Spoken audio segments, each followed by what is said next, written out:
Seperti apa nasib status kepegawaian dari perangkat desa nanti di tahun 2023?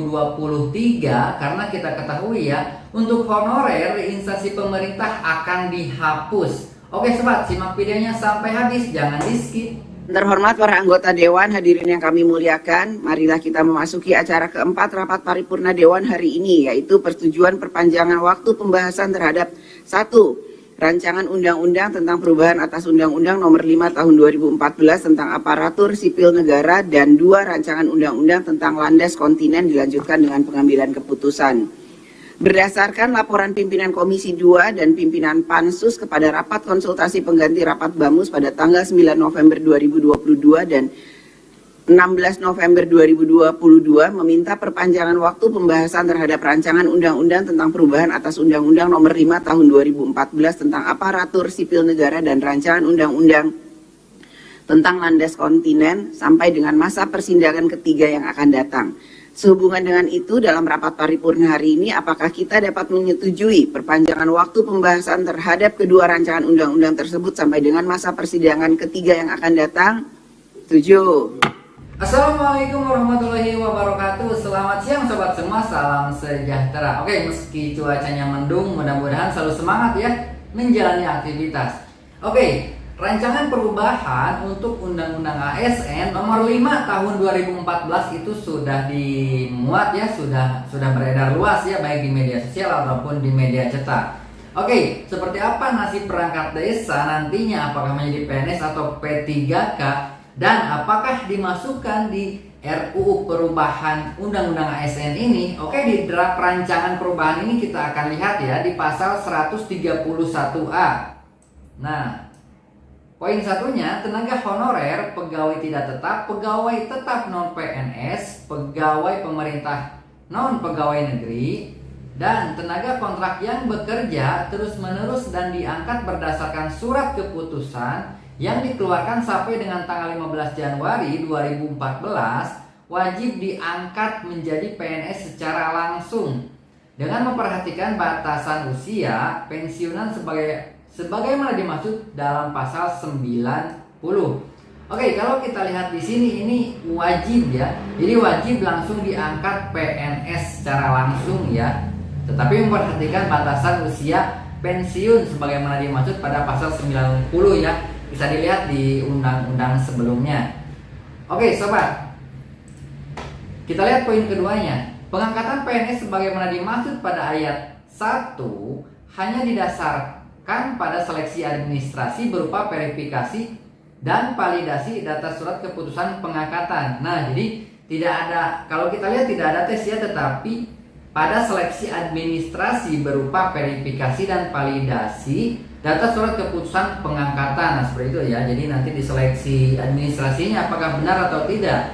Oke, kita lihat juga di poin 3-nya. Pengangkatan PNS sebagaimana dimaksud pada ayat 1 dilakukan dengan memprioritaskan mereka yang bekerja masa kerja paling lama serta bekerja pada bidang fungsional, administrasi dan pelayanan publik. Nah, jadi kalau kita lihat di poin 3 ini, dari mana nih masuknya perangkat desa?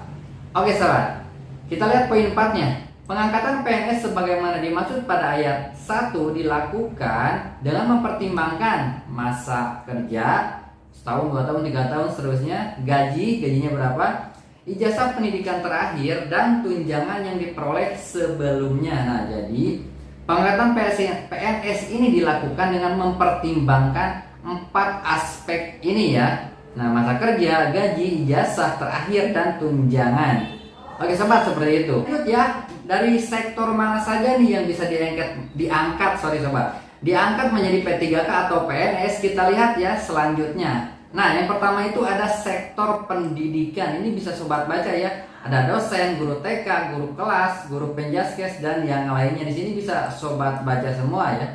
Oke, kita lihat poin 2. Poin 2 itu ada di sektor kesehatan. Sektor kesehatan ini seperti dokter spesialis, dokter umum, dokter gigi, bidan, perawat anestesi, dan yang lainnya di sini ya. Bisa dilihat juga oleh sobat dan bisa baca.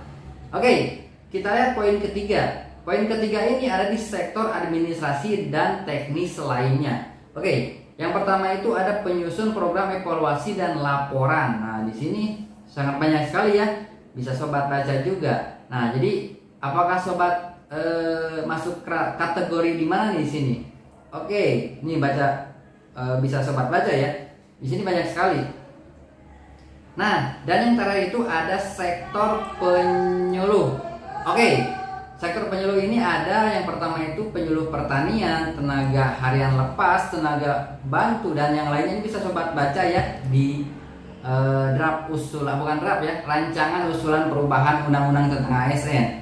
Oke sobat, nah jadi perangkat desa itu masuk di kategori mana? Oke, kalau kita lihat di sini tidak ada sama sekali ya perangkat desa itu masuk di kategori mana. Tetapi mudah-mudahan di tahun 2023 nanti perangkat desa itu lebih sejahtera dengan gajinya itu misalkan setiap bulan. Terus misalkan bisa gajinya itu setara dengan golongan 2 keseluruhan atau bisa naik tergantung ya anggaran pendapatan belanja daerahnya itu sendiri seperti apa. Oke sobat, demikian informasinya, mudah-mudahan bermanfaat. Jadi sobat yang berharap perangkat desa itu menjadi P3K atau PNS, mudah-mudahan saja ya, berdoa. Tetapi kalau kita lihat aturan ini, rancangannya ini belum ada ya, tidak ditetapkan atau tidak dicantumkan. Nah, mudah-mudahan di undang-undang yang lain ataupun perubahan Undang-Undang Desa Nomor 6 Tahun 2014 itu ada ya, tercantum seperti apa status kepegawaian dari perangkat desa. Sobat, selalu jaga kesehatan, semangat menjalani aktivitas, jaga pola makan dan istirahat yang cukup juga ya.